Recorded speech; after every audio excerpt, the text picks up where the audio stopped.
ఇవాళ నా morning routine share చేస్తాను. ఫస్ట్ ముగ్గెలా ఉందో కామెంట్ చేసేయండి. రోజు దోస, ఇడ్లీ ఇలాంటివి తిని మా పిల్లలకి బోర్ కొట్టేసింది. దోస పిండి కూడా ఉంది. అది నేను పడేయలేను గదా! అందుకని చెప్పి ఇట్లా పుల్లుంటలు చేస్తున్నాను.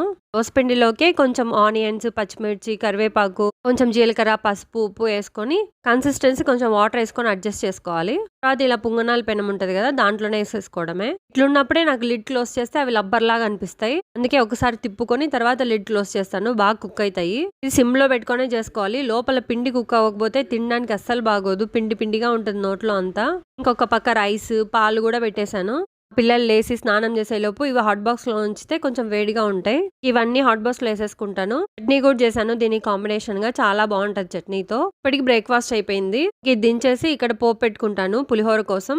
ఫస్ట్ పల్లీలేసుకుంటే బాగా వేగుతాయి. వేగిన తర్వాత పోపు దినుసులేసుకుంటే మాడిపోకుండా ఉంటాయి. కొంచెం ఎండుమిర్చి, కరివేపాకు, తర్వాత చింతపండు గుజ్జేసేసి కొంచెం పసుపు, ఉప్పు ఏసుకొని కుక్ చేసుకుంటాను. ఇలా మొత్తం దగ్గరకొచ్చిన తర్వాత ఇప్పుడు ఇంగువ యాడ్ చేసి స్టవ్ ఆపేస్తాను. ఇందులో రైస్ కూడా కుక్ అయిపోయింది కదా! రైస్ తెచ్చి యాడ్ చేసేస్తాను ఇంకా. చిన్నోడికి ఇట్లా ఎండుమిర్చి, కరివేపాకు ఏమైనా తోలు కనిపిస్తే అస్సలు తినడు. అవి తీసే వరకు ఏడుస్తూనే ఉంటాడు. ముందే అవన్నీ తీసేసి లంచ్ బాక్స్ పెట్టేస్తాను. పెద్దోడు మాత్రం ఈరోజు అలాంటి రైస్ ఏం వద్దంట.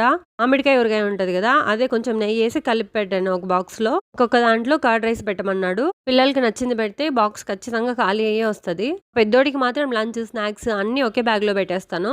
చిన్నోడికి అలా గాదు. వాడికి లంచ్ మాత్రమే పెట్టి సీక్రెట్‌గా ఆయమ్మకివ్వాలి ఈ బ్యాగ్‌ని. లంచ్ బ్యాగ్ చూపిస్తే ఏడుస్తాడింకా. అక్కడ బలవంతం పెడతారు గదా! తినమని. మా సార్‌కి అస్సలు నచ్చదు అలాంటివి. లంచ్ పెట్టొద్దు అని మార్నింగ్ లేసినప్పటి నుంచి చెప్తూనే ఉంటాడు. ఓన్లీ స్నాక్స్ మాత్రం బ్యాగ్‌లో పెట్టుకుంటాడు. వీడియో నచ్చితే సబ్స్క్రైబ్ చేసుకొని ఎళ్ళండి. Thank you so